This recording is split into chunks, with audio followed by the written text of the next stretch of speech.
traduction de l'Évangile des Amaziens. L'Évangile des Amaziens. Saïd rejoignit le groupe dans le cercle. Les membres qui se tenaient par les bras de manière à former un tout imbriqué psalmodiaient le nom d'Allah en le répétant à tue-tête.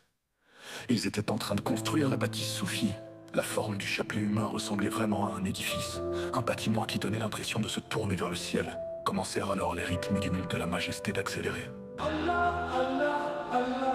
Saïd se relâchait, la même sensation qu'on ressent dans l'eau. Il avait l'impression de se délester de tout son poids et de planer. Peut-être que tout le monde subissait le même effet. Soudain, des mouris dans l'extase par le plaisir de la frénésie de la danse, Soufi hurla.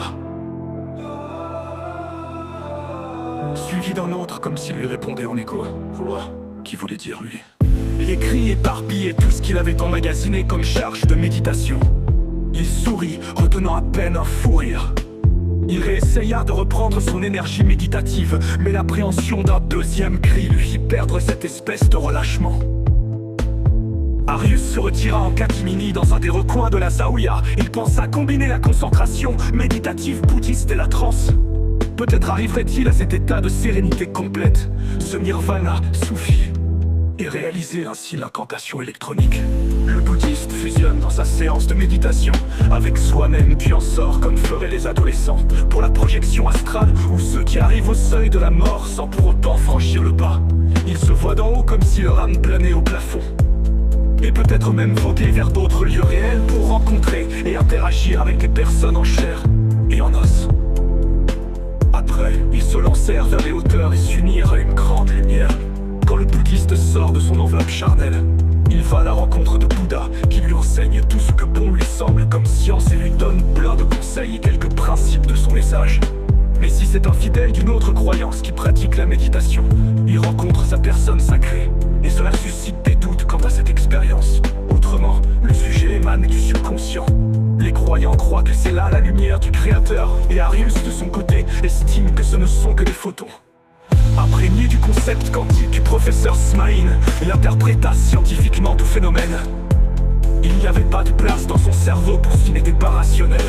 Le professeur Smaïn disait: la séparation de l'âme de sa coquille charnelle pourrait être juste de la télépathie mentale qui survient quand on crée un champ électromagnétique entre un cerveau et un autre. Sinon, ce serait un autre phénomène rationnel.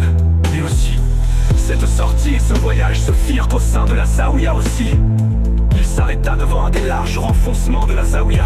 Une colonne embrissée, aucune chance au feu de se déclarer, suite à une masse.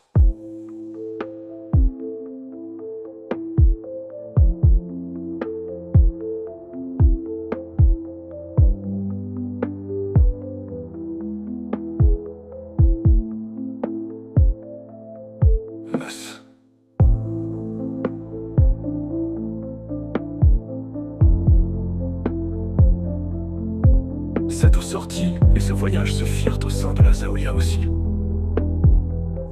Il s'arrêta devant un des larges renfoncements de la Zaouïa.